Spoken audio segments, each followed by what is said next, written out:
Good morning, students. Welcome to the remaining part of the activity. The chapter I Will Fly. Activity 2 Speech. What is the question? Imagine that you get the opportunity to address class 10 students before their public examination. On the basis of Dr. Kalam's message, prepare a speech to motivate and prepare them for the examination. 10th ക്ലാസ്സിലെ കുട്ടികൾ public exam appear ചെയ്യുന്നതിന് മുമ്പ് അവരെ motivate ചെയ്യാനുള്ള ഒരു അവസരം നിങ്ങൾക്ക് കിട്ടിയെന്ന് സങ്കല്പിക്കുക. On the basis of doctor Kalam's message, കലാമിന്റെ ഈ മെസ്സേജ് അടിസ്ഥാനമാക്കി നമുക്കൊരു സ്പീച്ച് തയ്യാറാക്കണം. അതും അവരെ മോട്ടിവേറ്റ് ചെയ്യണം. And prepare them for the examination, ഈ എക്സാമിനേഷന് വേണ്ടിയിട്ട് അവരെ തയ്യാറാക്കുന്നതിന് വേണ്ടിയാണ് നമ്മൾ സ്പീച്ച് റെഡിയാക്കുന്നത്. What are the formats of speech?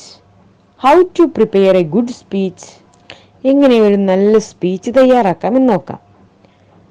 ആ സ്പീച്ചിന് സാധാരണ നമുക്കറിയാം ഇൻട്രൊഡക്ഷൻ വേണം, ബോഡി ഓഫ് ദ കണ്ടന്റ്, അതുപോലെ തന്നെ കൺക്ലൂഷൻ. ഈ ഒരു രീതിയിലാണ് നമ്മൾ എല്ലാ സംഭവങ്ങളും തയ്യാറാക്കുന്നത്. ഇനി what is speech? What is the purpose of speech? ഒരു സ്പീച്ച് ചെയ്യുന്നതിന്റെ പേർപ്പസ്, അതിന്റെ ഉദ്ദേശം എന്താ ശരിക്ക്? To convey informations orally to a large gathering of people. ഒരു കൂട്ടം ജനങ്ങളെ നമ്മൾ കുറച്ച് ഇൻഫോർമേഷൻസ് ഓറലായിട്ട് അറിയിച്ചു കൊടുക്കുകയാണ്. അതവരെ കൺവിൻസ് ചെയ്യിപ്പിക്കുകയാണ് ചെയ്യുന്നത്. To convert the listeners to the speaker's point of view. അപ്പൊ സ്പീക്കറുടെ പോയിന്റ് ഓഫ് വ്യൂവില് ലിസണേഴ്സിന്, അതായത് ശ്രോതാക്കൾക്ക് എന്തൊക്കെയാണോ ശ്രദ്ധിക്കാൻ പറ്റുന്നത് അത് കൺവേർട്ട് ചെയ്ത് കൊടുക്കണം. അവരെ അട്രാക്ട് ചെയ്യുന്ന രീതിയിൽ നമ്മൾ പിടിച്ചിരുത്തണം. അത് on a wide range of information to wide range of audience orally to express an opinion. അത് ശരിക്കും സ്പീക്കർക്ക് എന്ത് ചെയ്യാം? അവരുടെ അഭിപ്രായങ്ങൾ അറിയിക്കാം. ഷെയർ പോയിന്റ് ഓഫ് വ്യൂ, പിന്നെ അയാളുടെ പോയിന്റ് ഓഫ് വ്യൂവിൽ അവരുടെ എക്സ്പീരിയൻസ് പറയാം, ഒബ്സർവേഷൻസ് പറയാം. അതുപോലെ തന്നെ അനക്ഡോട്ട് എന്തെങ്കിലും ഉണ്ടെങ്കിൽ അതൊക്കെ വിളിച്ചു പറയുന്ന രീതിക്കുള്ള ഒരു സ്പീച്ച്, ഒരു നല്ല സ്പീച്ച് ആയിരിക്കണം. അല്ലെങ്കിൽ നല്ലൊരു ഇൻഫോർമേഷൻ കൺവേ ചെയ്യുന്ന ഒരു രീതിയാണ് സ്പീച്ച് എന്ന് പറഞ്ഞാൽ. ഈ സ്പീച്ച് നമുക്ക് ഇഷ്ടമുള്ള രീതിക്ക് പറയാൻ പറ്റുമോ? ഇല്ല. അതിനൊരു ഫോർമാറ്റ് ഉണ്ട്. ആ ഒരു ഫോർമാറ്റോട് കൂടി മാത്രമേ നമുക്ക് എന്ത് ചെയ്യാൻ പറ്റുള്ളൂ? സ്പീച്ച് ചെയ്യാൻ സാധിക്കുള്ളൂ. എസ്പെഷ്യലി എക്സാമിനേഷൻ, എക്സാം ഓറിയന്റഡ് ആയിട്ടുള്ള സ്പീച്ച് തയ്യാറാക്കുമ്പോൾ അതിൻ്റെ ആ ഒരു പ്രത്യേക ഫോർമാറ്റിൽ ചെയ്ത് കഴിഞ്ഞാൽ നമുക്ക് നല്ല മാർക്ക് സ്കോർ ചെയ്യാൻ കിട്ടും. അപ്പൊ ഇൻഡിക്കേറ്റേഴ്സ് ഓഫ് സ്പീച്ച് എന്ന് പറഞ്ഞ സംഭവം, ഈ ഒരു സംഭവം നിങ്ങൾ നന്നായിട്ട് ശ്രദ്ധിച്ചു കഴിഞ്ഞാൽ you will get high mark. Okay. The speech must be written in the appropriate format and style. അപ്പോൾ സ്പീച്ച് നമ്മൾ തയ്യാറാക്കുമ്പോൾ അതിൻ്റെ പ്രത്യേകമായിട്ടുള്ള ഫോർമാറ്റിൽ വേണം തയ്യാറാക്കാൻ. അതിൻ്റെ സ്റ്റൈൽ ഓഫ് ലാംഗ്വേജ് നന്നായി ശ്രദ്ധിക്കണം. കൂടാതെ remember to keep within the word limit. എത്ര മാർക്കിനാണോ ചോദിച്ചിരിക്കുന്നത് ആ ചോദിച്ചിരിക്കുന്ന മാർക്കിൻ്റെ വേർഡ് ലിമിറ്റ് നമ്മൾ നോക്കണം. 200 വേർഡ്സ് ആണെന്നുണ്ടെങ്കിൽ അതിനനുസരിച്ച് എഴുതുക. അതല്ല 160 വേർഡ്സ് ആണെങ്കിൽ അങ്ങനെ എഴുതാം. നമുക്ക് 6 മാർക്കിൻ്റെ 8 മാർക്കിൻ്റെ ഒക്കെ സ്പീച്ചാണ് +1ലും +2ലും ചോദിക്കാറുള്ളത്. അപ്പം ഇനി 5 മാർക്കിൻ്റെ ചോദിക്കുകയാണെന്നുണ്ടെങ്കിലും ആ ഒരു 1.5 പേജിൽ, അതുപോലെ തന്നെ 8 മാർക്കിൻ്റെ ചോദിക്കുകയാണെങ്കിൽ ഒരു 2 പേജിലായിട്ട് എഴുതി വെക്കുക. അങ്ങനെയാണ് സ്പീച്ച് തയ്യാറാക്കേണ്ടത്. ഒരു നല്ല സ്പീച്ചിന് വേണ്ടത് ഇത്രയൊക്കെ സംഭവങ്ങളാണ്. അതായത് അഡ്രസ്സിങ് ദ ഓഡിയൻസ്. ആദ്യം നമ്മൾ ഓഡിയൻസിനെ അഡ്രസ്സ് ചെയ്യണം. ഓഡിയൻസിനെ അഡ്രസ്സ് ചെയ്യുക എന്ന് പറഞ്ഞതിനാണ് സാല്യൂട്ടേഷൻ എന്ന് പറയാം. അപ്പോൾ ഈ സാല്യൂട്ടേഷൻ നല്ല സാല്യൂട്ടേഷനോട് കൂടിയാണ് നമ്മൾ തുടങ്ങേണ്ടത്. സാല്യൂട്ടേഷൻ തുടങ്ങുമ്പോൾ പ്രത്യേകം ശ്രദ്ധിക്കേണ്ടത് സ്പീച്ച് എവിടെ വെച്ചാണോ നടത്തുന്നത് അതിനനുസരിച്ചാണ് നമ്മൾ ഓഡിയൻസിനെ അഡ്രസ്സ് ചെയ്യുക. ഫോർ എക്സാമ്പിൾ, സ്കൂൾ അസംബ്ലിയിലാണ് ഒരു സ്പീച്ച് നടക്കുന്നതെങ്കിൽ നമുക്ക് എന്ത് ചെയ്യാൻ പറ്റും? Respected principal, teachers and your friends, അങ്ങനെ തുടങ്ങാം അല്ലേ? ഒരു പബ്ലിക് ഫംഗ്ഷൻ ആണെന്നുണ്ടെങ്കിൽ respected chairperson, honourable guest, dignitaries on and others, അങ്ങനെ പറയാം. ഇനി വേറൊരു പബ്ലിക് ഫംഗ്ഷൻ അല്ലെങ്കിൽ പബ്ലിക് പ്ലേസിൽ വെച്ചിട്ട് സാധാ ഒരു സ്പീച്ച് നടത്തുകയാണെങ്കിൽ അവിടെ ലേഡീസ് ആൻഡ് ജെന്റിൽമെൻ എന്ന് പറയാം. അങ്ങനെ ഓഡിയൻസിനെ അഡ്രസ്സ് ചെയ്ത് കഴിഞ്ഞാൽ വിഷിംഗ് ദം, അവരെ നമ്മൾ വിഷ് ചെയ്യണം. അതായത് ടൈം നോക്കിയിട്ട് ഒന്നുകിൽ ഗുഡ് ആഫ്റ്റർനൂൺ പറയാം, അതല്ലെങ്കിൽ ഗുഡ് മോർണിംഗ് ടു ഓൾ എന്ന് പറയാം, ഗുഡ് ഈവനിങ് ടു ഓൾ എന്ന് പറയാം. അങ്ങനെ ആ രീതിക്ക് നമ്മൾ അവരെ വിഷ് ചെയ്യാൻ വേണം. ഇപ്പൊ സാല്യൂട്ടേഷനായി, അതുപോലെ തന്നെ വിഷിങ്ങുമായി. അപ്പൊ അത് ഒരു ഇൻട്രൊഡക്ഷനിലെ പാർട്ടിലേക്ക് വന്നു കഴിഞ്ഞു. ഇനി നമുക്ക് നെക്സ്റ്റ് വേണ്ടത് എന്താണ്? ശരിക്ക് introduce the purpose of the speech. നമ്മൾ അവിടെ കൂടിയിരിക്കുന്ന ആ സ്പീച്ചിന്റെ പേർപ്പസ്, അല്ലെങ്കിൽ അവിടെ കൂടിയിരിക്കുന്ന ആ സദസ്സിന്റെ പേർപ്പസ് ഒരു സ്പീച്ച് ആണെന്നറിയാം. ആ സ്പീച്ച് എന്തിനു വേണ്ടിയുള്ള സ്പീച്ചാണ്, എന്തിനെ കുറിച്ചുള്ള സ്പീച്ചാണെന്നാണ് രണ്ടാമത്തെ സെന്റൻസ് ആയിട്ട് നമ്മൾ തുടങ്ങേണ്ടത്. അതായത് introducing the purpose of speech should be in the beginning. അത് തുടക്കത്തിൽ തന്നെ വേണം. എന്തിനെ കുറിച്ചാണോ നമ്മൾ സ്പീച്ച് പറയാൻ പോകുന്നത് അതിനെക്കുറിച്ചുള്ള സംഭവം. അതെങ്ങനെയാണ് നമുക്ക് തുടങ്ങി വെക്കാം? ഒരു ഇൻട്രൊഡക്ഷൻ ആണെങ്കിൽ today I am going to express my views on the topic. Different രീതിയിൽ നമുക്ക് എന്ത് ചെയ്യാം, ഇൻട്രൊഡ്യൂസിങ് കൊടുക്കാം. Let me share my thoughts അങ്ങനെ കൊടുക്കാം. I am very happy to stand in front of you to talk about dash. ആ about കഴിഞ്ഞിട്ട് പിന്നെ നമുക്ക് എന്താണോ ടോപ്പിക് തന്നിരിക്കുന്നത്, ഇവിടെ നമുക്ക് പറയാം motivating the 10th standard students അല്ലെ, 10ാം ക്ലാസ്സിലെ കുട്ടികളെ മോട്ടിവേറ്റ് ചെയ്യാൻ വേണ്ടിയിട്ടാണ് നമ്മൾ എന്ത് ചെയ്യുന്നത്, ഈ സ്പീച്ച് പറഞ്ഞിരിക്കുന്നത്. അപ്പൊ ടോപ്പിക് സ്പെസിഫൈ ചെയ്തിട്ട് വേണം നമ്മളിവിടെ പറയാൻ. എന്തായാലും അത് ക്വസ്റ്റ്യൻ പേപ്പറിൽ ഉണ്ടാവും. I would like to speak on the topic. അപ്പൊ ക്വസ്റ്റ്യൻ നന്നായിട്ട് വായിച്ചു കഴിഞ്ഞാൽ നമുക്ക് അത് ശ്രദ്ധിക്കാൻ പറ്റും. I am very happy to be here on this occasion to speak a few words on. ഒന്നും കൂടി നന്നാക്കി പറയുകയാണെങ്കിൽ it is a matter of great privilege for me to share my views on the topic. ആ രീതിക്ക് വേണമെങ്കിൽ പറയാം. അത് നിങ്ങൾക്ക് അറിയുന്നതിനനുസരിച്ച് അല്ലെങ്കിൽ നിങ്ങൾക്ക് പറ്റുന്നതിനനുസരിച്ച് എന്ത് ചെയ്യാം, ഇതിലേതെങ്കിലും ഒരു സെന്റൻസ് ആണ് ഇൻട്രൊഡക്ഷനിൽ കൊടുക്കേണ്ടത്. ഇപ്പൊ ഇൻട്രൊഡക്ഷന് മനസ്സിലായല്ലോ. ഇനിയാണ് നമുക്ക് ഇതിലേക്ക് വരേണ്ടത്, ക്വസ്റ്റ്യൻ പേപ്പറിനകത്തേക്ക്. അതായത് ക്വസ്റ്റ്യനിൽ എന്താണോ ചോദിച്ചിരിക്കുന്നത് ആ തീമിലേക്ക് വരേണ്ടത്. ഇനി ഇതേ രീതിക്കല്ലാതെ നമുക്ക് ഇൻട്രൊഡക്ഷൻ തുടങ്ങാം. നമുക്ക് കലാം ഇവിടെ തുടങ്ങിയത് കണ്ടില്ലേ, ഒരു നല്ലൊരു കോട്ടിംഗ് വേർഡ്സോട് കൂടിയാണ് കലാം തുടങ്ങിയത്. ഒരു ബ്യൂട്ടിഫുൾ ആയിട്ടുള്ള 4 ലൈൻ പോയത്തോട് കൂടി തുടങ്ങി.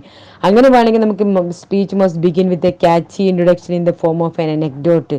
ഏതെങ്കിലും ഒരാളുടെ ജീവിതത്തിൽ നിന്ന് എടുത്തിട്ടൊരു വേർഡായിട്ട് തുടങ്ങാം, അല്ലെങ്കിൽ ഒരു തോട്ട് പ്രൊവോക്കിംഗ് ക്വസ്റ്റ്യൻ ആയിട്ട് തുടങ്ങാം, ഒരു ചിന്താ രീതിയായിട്ടുള്ള ഒരു ക്വസ്റ്റ്യൻ ആയിട്ട് തുടങ്ങാം. നിങ്ങൾക്ക് അടുത്ത ചാപ്റ്ററിൽ സ്റ്റീഫൻ ഹോക്കിങ്ങിന്റെ ഇത് തുടങ്ങുന്നത് അങ്ങനെയാണ്, ഒരു തോട്ട് പ്രൊവോക്കിംഗ് ആയിട്ട് ഒരു ക്വസ്റ്റ്യനോട് കൂടിയാണ് തുടങ്ങുന്നത്. എന്തായാലും speech must reflect the speaker's clarity of thought. കാരണം ഒരു സ്പീച്ച് കഴിഞ്ഞാൽ ആ സ്പീച്ച് കേൾക്കാവുന്നവരുടെ മനസ്സിൽ അതിനെ കുറിച്ച് ഒരു ക്ലിയർ ആയിട്ടുള്ള ഒരു ഐഡിയ ഉണ്ടായിരിക്കണം. Accuracy of facts and balanced view through comparison and contract with other view points. ശരിക്കും മറ്റുള്ളവരെ കുറിച്ച് അല്ലെങ്കിൽ ഈ ടോപ്പിക്കിനെ കുറിച്ച് ഒരു വ്യക്തമായ ധാരണയോട് കൂടി മാത്രമേ എന്ത് ചെയ്യാൻ പറ്റുള്ളൂ, സ്പീച്ച് കഴിഞ്ഞ് ഓഡിയൻസ് അവിടെ നിന്ന് പോകാൻ പാടുള്ളൂ. അതിനനുസരിച്ച് വേണം. ഇനി detailed speech on the topic can be done. അപ്പൊ നമുക്ക് ഇനി ഡീറ്റെയിൽഡ് ആയിട്ടുള്ള സ്പീച്ചിന്റെ ഡീറ്റെയിൽസ് എഴുതുന്ന രീതിക്ക് നമുക്ക് കുറച്ച് വേർഡ്സ് നമുക്ക് അല്ലെങ്കിൽ സെന്റൻസുകൾ ഇങ്ങനെ ഇടയിൽ ഇങ്ങനെ ആഡ് ചെയ്ത് കൊടുക്കാം. അതല്ലാതെ ടോപ്പിക്കിനെ കുറിച്ച് നന്നായിട്ട് അറിയുന്നവർക്ക് മാത്രം എന്ത് ചെയ്യാൻ പറ്റുള്ളൂ, ഒരുപാട് സെന്റൻസുകൾ കൊടുക്കാൻ സാധിക്കുള്ളൂ. ഇവിടെ ഇലസ്ട്രേഷൻസ് ആൻഡ് കൊട്ടേഷൻസ് ഗിവൺ, നല്ല രീതിക്കുള്ള എക്സാമ്പിൾസ്, അതുപോലെ തന്നെ ഒരുപാട് കോട്ടിംഗ് ലൈൻസ്. മോട്ടിവേഷണൽ സ്പീച്ച് ആണെങ്കിൽ ഒരുപാട് കോട്ടിംഗ് ലൈൻസ് ഉണ്ട്, സക്സസിനെ കുറിച്ചും ഗ്രേറ്റ്നെസ്സിനെ കുറിച്ചൊക്കെ പറയുന്നത്, ഹാർഡ് വർക്കിനെ കുറിച്ചൊക്കെ പറയുന്നത്. അങ്ങനത്തെ കോട്ടിംഗ് ലൈൻസ് നിങ്ങൾക്ക് ഈ സ്പീച്ചിനിടയ്ക്ക് ഇങ്ങനെ പറഞ്ഞു കൊടുക്കാം. അതല്ല എന്നുണ്ടെങ്കിൽ ഏതെങ്കിലും ഒരാളുടെ ജീവിതം എക്സാമ്പിളായി പറഞ്ഞുകൊണ്ട് ആ ഒരു എക്സാമ്പിളിൽ നിന്ന് പിടിച്ചെടുക്കാം. ഉദാഹരണത്തിന് APJ അബ്ദുൽ കലാം പറഞ്ഞൊരു എക്സാമ്പിളാണ് ഒരു കുട്ടിയുടെ സ്പീച്ച്. ആ ഒരു കുട്ടിയുടെ ഒരു ലാക്ക് ഓഫ് കോൺഫിഡൻസിലൂടെയാണ് നമ്മളെ ഈ സ്പീച്ച് ആ ഒരു കുട്ടിയുടെ എക്സ്പീരിയൻസ് മാത്രമേ ഇതിനകത്ത് പറഞ്ഞിട്ടുള്ളൂ. പക്ഷെ ആ എക്സ്പീരിയൻസിലൂടെ ഒരുപാട് മെസ്സേജുകളാണ് അദ്ദേഹം കൺവേ ചെയ്തത് അല്ലേ. അതുപോലെ നമുക്കൊരു എക്സാമ്പിൾ മാത്രം പറഞ്ഞുകൊണ്ട് മറ്റുള്ളവർക്ക് മെസ്സേജുകൾ കൈമാറാനും സാധിക്കും. അപ്പൊ expressing one's views, what you feel about the topic, അതിനെക്കുറിച്ചുള്ള കുറച്ച് ലൈൻസ് ഒക്കെയാണ് നമ്മൾ ഇനി പറയുന്നത്. ഈ ലൈൻസ് ഒക്കെ നമുക്ക് അവിടെയൊക്കെ ആഡ് ചെയ്തുകൊണ്ട് കൊടുക്കാം. The topic assumes social and current relevance. ഈ ടോപ്പിക് അസ്യൂം ചെയ്യുന്ന നല്ലൊരു സാമൂഹിക പ്രസക്തിയുള്ള ഒരു ടോപ്പിക് ആണെന്ന് പറഞ്ഞുകൊണ്ട് തുടങ്ങാം. ഇവിടെ മോട്ടിവേഷണൽ സ്പീച്ച് നമുക്കൊരു സാമൂഹിക പ്രസക്തിയാണ്. ഇനി ഇതുപോലത്തെ അതല്ലാതെ വേറെ നമുക്ക് ഡിസാസ്റ്റർ മാനേജ്മെന്റ് വരുന്നുണ്ട്, അതെല്ലാം പിന്നെ നമ്മളെ ഫ്ലഡിന്റെ കാര്യം, സാൻഡ് മൈനിങ്ങിന്റെ കാര്യം, ഡീഫോറസ്റ്റേഷൻ, അപ്പോൾ ഈ കറപ്ഷൻ. അപ്പോൾ ഈ പബ്ലിക്കിൽ നടക്കുന്ന ഓരോ ബേണിംഗ് ഇഷ്യൂസിനെ കുറിച്ച് എന്തെങ്കിലും ഒരു സ്പീച്ച് പറയുകയാണെങ്കിൽ നമുക്കിത് ഈ സെന്റൻസ് വെക്കാം. അതുപോലെ തന്നെ ഇറ്റ് ഈസ് വെരി ഇമ്പോർട്ടൻറ്റ്. അപ്പോൾ ഇത് വളരെ പ്രധാനപ്പെട്ടതാണെന്ന് പറയുന്നത്. ഇപ്പോൾ ഈ മോട്ടിവേഷൻ സ്പീച്ചിന്റെ സമയം വളരെ പ്രധാനപ്പെട്ടതാണ്. കാരണം ഈ സമയത്താണ് അവർക്ക് എന്ത് ചെയ്യേണ്ടത്, നമ്മൾ മോട്ടിവേഷൻ സ്പീച്ച് കൊടുക്കേണ്ടത്. It is the need of hour to think about it. അപ്പോൾ അതിനെക്കുറിച്ച് ചിന്തിക്കേണ്ട ഒരു സമയം കൂടിയാണെന്ന് പറയുന്നുണ്ട്. The public should be aware of the burning social issues. അപ്പോൾ ഈ പൊതുജനങ്ങൾ ഈ സോഷ്യൽ ഇഷ്യൂവിനെ കുറിച്ച് അവെയർ ആവണം, ബോധവാന്മാരാവണം എന്നുള്ള ഒരു സെന്റൻസോടെ കൂടെ നമുക്ക് എന്ത് ചെയ്യാം, ഈ സ്പീച്ച് അതിൻ്റെ കണ്ടന്റിൽ നമുക്ക് ഉൾപ്പെടുത്താം. ആ കണ്ടന്റ് അതിനോടുകൂടി തുടങ്ങിക്കഴിഞ്ഞാൽ പിന്നെ അതിനെക്കുറിച്ചുള്ള ഒരു ഡീറ്റെയിൽഡ് ആയിട്ടുള്ള വിവരണമാണ് നിങ്ങളെ കയ്യിൽ നിന്ന് വേണ്ടത്. അപ്പോൾ നിങ്ങൾ നന്നായിട്ട് ടെക്സ്റ്റ് ഒക്കെ വായിക്കണം, ആ ടോപ്പിക്കിനെ കുറിച്ച് നന്നായിട്ട് അറിയണം. അപ്പോൾ അത് കഴിഞ്ഞാൽ നിങ്ങൾക്ക് അതൊക്കെ എഴുതാൻ സാധിക്കും. അതുപോലെ സ്റ്റൈൽ ഓഫ് പ്രസന്റേഷൻ ആണ് പറഞ്ഞത്. അപ്പോൾ ഈ സ്റ്റൈൽ ഓഫ് പ്രസന്റേഷൻ എന്ന് പറഞ്ഞപ്പോൾ നമുക്ക് ഈ രീതിക്ക് തന്നെ തുടങ്ങണം. അതിൻ്റെ ഇടയിൽ കൊണ്ടുപോയിട്ട് നമ്മൾ ഇൻട്രൊഡക്ഷൻ ഒന്നും ഉൾപ്പെടുത്താൻ പാടില്ല. പിന്നെ development of and sequencing appropriate language. അപ്പോൾ ഓരോ ലാംഗ്വേജ് ഉപയോഗിക്കുന്ന വേർഡ്സ് ഉപയോഗിക്കേണ്ട ഭാഗത്ത് മാത്രം നമ്മൾ ഉപയോഗിക്കുക. അപ്രോപ്രിയേറ്റ് ആയിട്ടുള്ള വേർഡ്സ് ഉപയോഗിക്കേണ്ടടുത്ത് ഉപയോഗിക്കുക. വേർഡ് ലിമിറ്റ് നമുക്കറിയാം. ഒരു എത്ര മാർക്കിനാണോ ക്വസ്റ്റ്യൻ തരുന്നത് അത്ര മാർക്കിനുള്ള ക്വസ്റ്റ്യൻ്റെ ആൻസർ ആണ് നമുക്ക് വേണ്ടത്. Answer to the question question പേപ്പറിൽ തന്നെ തന്നിട്ടുണ്ടാവും. തന്നിരിക്കുന്ന ചോദ്യത്തിനാണ് നമ്മൾ എന്ത് ചെയ്യേണ്ടത്, ഉത്തരം എഴുതേണ്ടത്. അപ്പോൾ ക്വസ്റ്റ്യൻ നന്നായിട്ട് വായിച്ചതിന് ശേഷം എന്താണ് ടോപ്പിക് എന്ന് മനസ്സിലാക്കിയിട്ട് അതിനെക്കുറിച്ചൊന്ന് ചിന്തിക്കുക. എന്നിട്ടാണ് അതിലേക്ക് കടക്കേണ്ടത്. ഓക്കെ, ഇനി കൺക്ലൂഷനാണ്.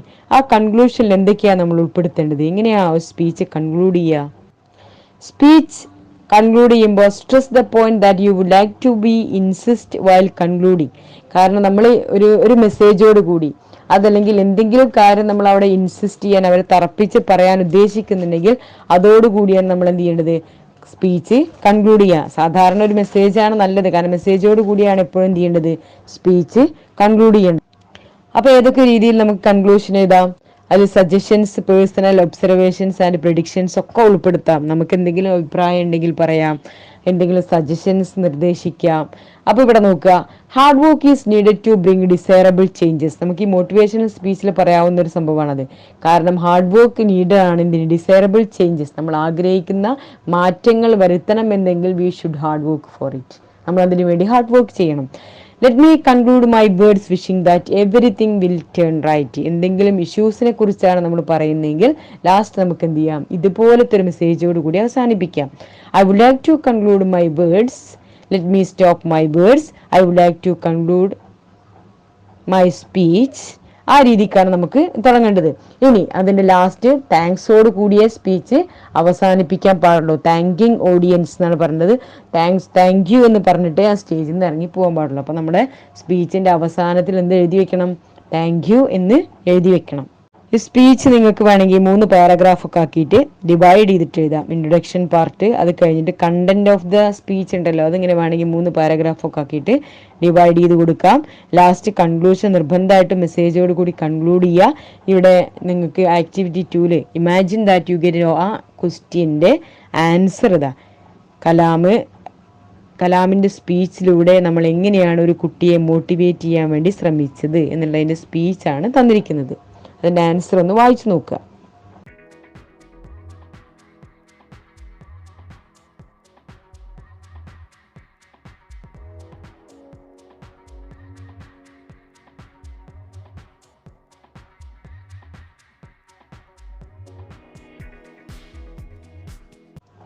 Now look at the next question. Activity 3. Email. You get inspired by Dr. APJ Abdul Kalam's message and decide to communicate your thoughts and ideas to your friend who is studying abroad. Draft an email to your friend. ഒരു email തയ്യാറാക്കാനാണ് പറഞ്ഞിരിക്കുന്നത്. അതും എന്തിനെ കുറിച്ചാണ്? ഈ കലാമിൻ്റെ message നന്നായിട്ട് നമ്മളെ inspire ചെയ്യിച്ചു, അതുപോലെ തന്നെ നമുക്ക് വളരെയധികം ഇംപ്രസീവായി. അപ്പോൾ ആ ഒരു തോട്ട്സും ഐഡിയാസും നമ്മുടെ ഫ്രണ്ടിനെ അറിയിക്കണം. ഹു ഈസ് സ്റ്റഡിങ് എബ്രോഡ്, അവൻ വിദേശത്താണ് പഠിക്കുന്നത്, അവൻ ഈ പാഠപുസ്തകം പഠിക്കാനില്ല എന്ന് നമ്മൾ സങ്കല്പിക്കുക. എന്നിട്ട് ഈ കലാമിൻ്റെ സ്പീച്ചിനെ കുറിച്ച് ഒരുപാട് നല്ല ഐഡിയാസ് കലാം പറയുന്നുണ്ട് അല്ലേ. ആ ഐഡിയാസ് നമുക്ക് ആരുമായി കമ്മ്യൂണിക്കേറ്റ് ചെയ്യണം? നമ്മുടെ ഫ്രണ്ടുമായിട്ട് ത്രൂ ഇമെയിൽ വഴിയാണ് നമ്മൾ എന്ത് ചെയ്യേണ്ടത്, കൺവേ ചെയ്യേണ്ടത്. അപ്പോൾ എന്താണ് ഇമെയിൽ നോക്കാം. An email is a method of composing, sending, storing and receiving messages over an electronic communication system. അപ്പോൾ ഇമെയിൽ എന്ന് പറഞ്ഞാൽ സാധാരണ മെസ്സേജ് അയക്കൽ തന്നെയാണ്, കമ്മ്യൂണിക്കേറ്റ് ചെയ്യലാണ്. അത് ഏതിലൂടെയാണ്? ഓവർ ആൻ ഇലക്ട്രോണിക് കമ്മ്യൂണിക്കേഷൻ സിസ്റ്റത്തിലൂടെയാണെന്ന് മാത്രം. നമ്മൾ അത് സാധാരണ ഓവർ ലീഫിലൂടെയോ അല്ലെങ്കിൽ പേജിലൂടെയോ അല്ല ഇവിടെ ചെയ്യുന്നത്. ഇലക്ട്രോണിക് കമ്മ്യൂണിക്കേഷൻ സിസ്റ്റത്തിലൂടെ ചെയ്യുന്ന സെൻഡിങ്ങോ അല്ലെങ്കിൽ കമ്പോസ് ചെയ്യുന്നതോ സ്റ്റോർ ചെയ്യുന്നതോ ആയിട്ടുള്ള മെറ്റീരിയൽസിനാണ് എന്ത് പറയുന്നത്, ഇമെയിൽ എന്ന് പറയുന്നത്. It is not a formal and structured as written a letter. ഒരു ലെറ്റർ എഴുതുന്നത് പോലെ തന്നെ ഒരു സ്ട്രക്ചറൽ ഫോർമാറ്റിൽ തന്നെ നമ്മൾ ഇമെയിൽ അയക്കണം. പക്ഷെ ഇവിടെ വ്യത്യാസം പ്രിന്റബിൾ ഫോൺസ് ആയിരിക്കാം എന്നുള്ളതാണ്. someone's views it is acceptable address. നമുക്ക് ചിലപ്പോൾ ഒന്നുകിൽ ഹലോ വെച്ച് തുടങ്ങാം, അതല്ലെങ്കിൽ പിന്നെ ജിയോ വൺ എന്ന് വെച്ചിട്ടൊക്കെ തുടങ്ങാം. അപ്പോൾ if the person at the receiving end is very close then text may be just like an oral conversation. അപ്പോൾ സാധാരണ ഒരു ഓറൽ കോൺവെർസേഷൻ പോലെയല്ല നമുക്ക് എന്ത് ചെയ്യേണ്ടത്, ഇമെയിൽ അയക്കേണ്ടത്. അപ്പോൾ ഇമെയിലിൻ്റെ ഫോർമാറ്റിലേക്ക് നമുക്ക് ഡീറ്റെയിൽഡ് ആയിട്ട് കിടക്കാം. അപ്പോൾ നിങ്ങൾ ടെക്സ്റ്റ് ബുക്കിൽ തന്നെ ഇമെയിലിൻ്റെ ഒരു നല്ല ഭംഗിയുള്ള ഒരു ഫോർമാറ്റ് തന്നിട്ടുണ്ട്. ആ ഫോർമാറ്റിനകത്ത് ഫസ്റ്റ് വേണ്ടത് എന്താണ്, ടു അഡ്രസ് ആണ്. സാധാരണ നമ്മൾ മറ്റുള്ള ലെറ്ററിൻ്റെ ഫോർമാറ്റ് പോലെയല്ല ഇമെയിലിൻ്റെ ഫോർമാറ്റ്, പ്രത്യേകം ശ്രദ്ധിക്കണം. ഇതുപോലെ കോളൊക്കെ വരച്ച് ഭംഗിയാക്കി എഴുതുകയാണെങ്കിൽ നിങ്ങൾക്ക് എന്തായാലും നല്ല മാർക്കോട് കൂടി പാസ്സാവാം, നല്ല മാർക്ക് ഇമെയിലിൽ സ്കോർ ചെയ്യാനും സാധിക്കും. അപ്പോൾ ആദ്യം ടു ആണ് കൊടുക്കേണ്ടത്. ടു അഡ്രസ്സ്, അതായത് സെൻഡേഴ്സ് അഡ്രസ്സ്. സെൻഡേഴ്സ് ആർക്കാണോ നമ്മൾ അയക്കുന്നത് ആ അയക്കുന്ന ആളുടെ ഇമെയിൽ അഡ്രസ്സാണ് കൊടുക്കേണ്ടത്. അപ്പോൾ ഇമെയിൽ അഡ്രസ്സ് കൊടുക്കുമ്പോൾ അയാളുടെ പേര് @gmail.com അത്ര മതി. ഇപ്പൊ നമ്മൾ എബ്രോഡിലുള്ള ഒരു ഫ്രണ്ടിനാണ് അയക്കുന്നത് പറഞ്ഞു, ആ എബ്രോഡിലുള്ള ഫ്രണ്ടിന്റെ പേര് രാജേഷ് എന്നാണെന്നുണ്ടെങ്കിൽ രാജേഷ് @gmail.com. വേണമെങ്കിൽ വല്ല ഡിജിറ്റ്സ് നമ്പേഴ്സും വേണമെങ്കിൽ കൊടുക്കാം, രാജേഷ് 123 @gmail.com. അപ്പൊ ഇമെയിലിന്റെ അഡ്രസ്സ് ടു അറിയാത്തവരാരും ഉണ്ടാവില്ല, എന്ത് വേണമെങ്കിലും നമുക്ക് അതിനകത്ത് കൊടുക്കാം. ഇനി രണ്ടാമത് CC ആണ്. CC ആൻഡ് BCC എന്നുള്ള രണ്ട് കോളം അവിടെ കാണാൻ സാധിക്കും. CC എന്ന് പറഞ്ഞാൽ കാർബൺ കോപ്പിയാണ്, BCC എന്ന് പറഞ്ഞാൽ ബ്ലൈൻഡ് കാർബൺ കോപ്പിയാണ്. അവിടെ നിങ്ങൾ ഒന്നും ചെയ്യേണ്ട ആവശ്യമില്ല. അപ്പൊ CC കാർബൺ കോപ്പി എന്ന് പറഞ്ഞാൽ മറ്റുള്ള ആർക്കെങ്കിലും ഇതേ കോപ്പി അയക്കണം എന്നുണ്ടെങ്കിൽ നമുക്ക് ID വെച്ചുകൊണ്ട് അയക്കുന്നതാണ്. പിന്നെ അതുപോലെ തന്നെ ബ്ലൈൻഡ് കാർബൺ കോപ്പി എന്ന് പറഞ്ഞാൽ നമുക്ക് ഇതേ കോപ്പി തന്നെ നമ്മൾ ID ഇൻവിസിബിൾ ആയിട്ട് ചെയ്തുകൊണ്ടുള്ളതാണ്. പിന്നെ സബ്ജക്റ്റ് ആണ്, അത് സ്പെസിഫൈ ചെയ്ത് നിർബന്ധമായിട്ട് എഴുതണം. സബ്ജക്റ്റ് നിർബന്ധമായിട്ട് നമ്മൾ എഴുതി കൊടുക്കണം. കാരണം ആകെ 2 ഫോമേ ഇവിടെ ഫില്ല് ചെയ്യാനുള്ളൂ, 2 ഭാഗം മാത്രം ടു എന്നുള്ളിടത്തും അതുപോലെ തന്നെ സബ്ജക്റ്റിനകത്തും. സബ്ജക്റ്റ് എന്തായാലും നിങ്ങൾക്ക് എവിടെയും നോക്കേണ്ട ആവശ്യമില്ല, എന്തുണ്ടാവും, that is given in the question paper അല്ലെ, ക്വസ്റ്റ്യൻ പേപ്പറിൽ തന്നിട്ടുണ്ടാവും. അപ്പോൾ ആ ക്വസ്റ്റ്യൻ പേപ്പറിൽ നോക്കുക എന്താണ് സബ്ജക്റ്റ് എന്ന് നോക്കുക. ഇനി നെക്സ്റ്റ് വേണ്ടത് സാല്യൂട്ടേഷൻ ആണ്. അപ്പോൾ നമ്മളിപ്പോൾ ഏത് ലെറ്ററിലാണെങ്കിലും നമുക്ക് സാല്യൂട്ടേഷൻ വേണം. ഇമെയിലിൽ നിന്ന് മാത്രമല്ല, എന്ത് സംഭവം ഇപ്പോൾ ഏത് ഡിസ്കോഴ്സിലൊക്കെയാണ് വേണ്ടത്, സ്പീച്ചിൽ സാല്യൂട്ടേഷൻ വേണം. 2 ഫോർമൽ ലെറ്ററിലും ഇൻഫോർമൽ ലെറ്ററിലും നമുക്ക് സാല്യൂട്ടേഷൻ വേണം. അപ്പോൾ ഇവിടെയും ഒരു സാല്യൂട്ടേഷൻ ബി ഗിവൺ. അത് നമുക്ക് ഡിയർ ഫ്രണ്ട് എന്ന് കൊടുക്കാം, ഡിയർ എന്ന് കൊടുക്കാം, അതുപോലെ തന്നെ റെസ്പെക്റ്റഡ് സർ എന്ന് കൊടുക്കാം. അത് നിങ്ങൾക്ക് ഇഷ്ടമുള്ള ആർക്കാണോ നമ്മൾ അയക്കുന്നത് അയാളുടെ പൊസിഷൻ അനുസരിച്ച്, അയാൾക്ക് നമ്മളോടുള്ള അറ്റാച്ച്മെന്റ് അനുസരിച്ച് നമുക്ക് എന്ത് ചെയ്യാം, അവിടെ സാല്യൂട്ടേഷൻ കൊടുക്കാം. ഈ സാല്യൂട്ടേഷൻ ഡൗട്ട് ഒന്നുമില്ലല്ലോ. ഇനി നമുക്ക് begin with the purpose and details in the next പാര. അടുത്ത പാരഗ്രാഫ് തന്നെയാണ് എഴുതുന്നത്. സാല്യൂട്ടേഷൻ കഴിഞ്ഞൊരു കോമ വേണം. അത് കഴിഞ്ഞിട്ട് നെക്സ്റ്റ് പാരഗ്രാഫിൽ നമ്മൾ എന്തിനു വേണ്ടിയാണോ ഇമെയിൽ അയക്കുന്നത് ആ പർപ്പസ് അവിടെ ഉൾക്കൊള്ളിക്കണം. For example, I am writing this email to express my views on the topic. നമുക്ക് എന്ത് പറയാം, ഇവിടെ നമുക്ക് കലാമിന്റെ ഒരു സ്പീച്ചാണ്.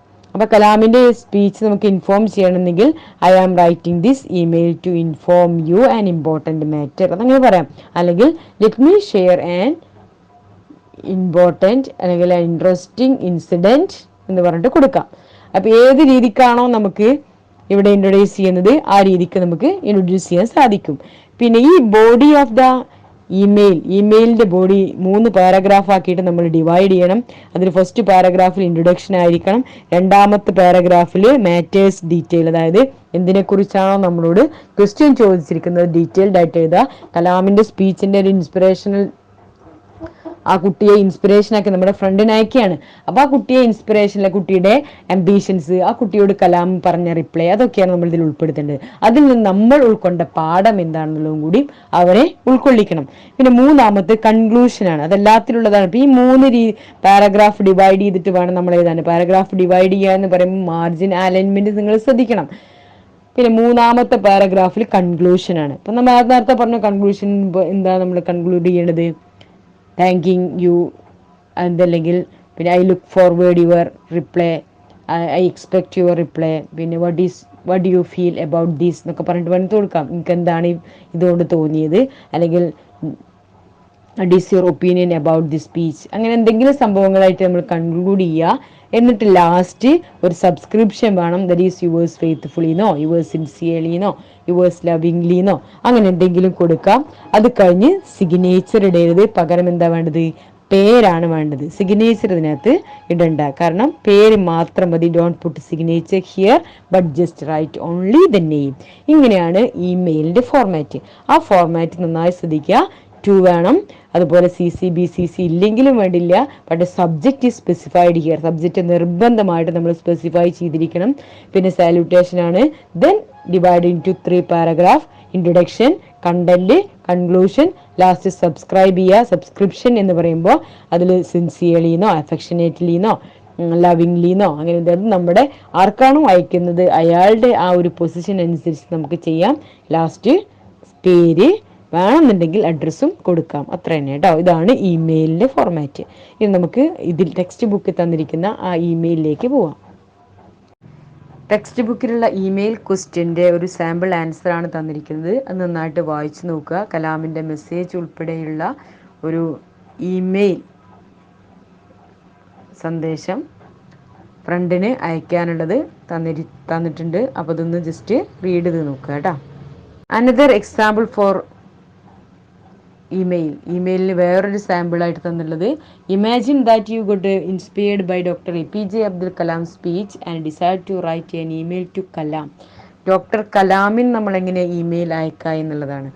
അപ്പോൾ ഈ ഒരു സന്ദേശം തന്നെ ഡോക്ടർ കലാം മരിച്ചിട്ടില്ല എന്ന് വിചാരിക്കുക, എന്നിട്ട് കലാമിന് നമ്മൾ ഒരു ഇമെയിൽ അയക്കുക. അപ്പോൾ അതിൻ്റെ ഒരു ഫോർമാറ്റും കൂടി ഞാനിവിടെ ഇടുന്നുണ്ട്. അതും കൂടെ ഒന്ന് ശ്രദ്ധിച്ച് വായിക്കുക. സാധാരണ എക്സാമിന് ചോദിക്കാറുള്ളതാണ് ഈ ഒരു ക്വസ്റ്റ്യൻ. കലാമിന് തന്നെ നമ്മൾ അയക്കുന്ന ഒരു ഇമെയിൽ. സ്പീച്ചും ഇമെയിലും വളരെ സിമ്പിളായിട്ടാണ് ഇപ്പോൾ ഇവിടെ പ്രസൻറ്റ് ചെയ്തത്. ഇതൊക്കെ മനസ്സിലായിട്ടുണ്ടാവുമെന്ന് വിചാരിക്കുന്നു. Thank you for watching.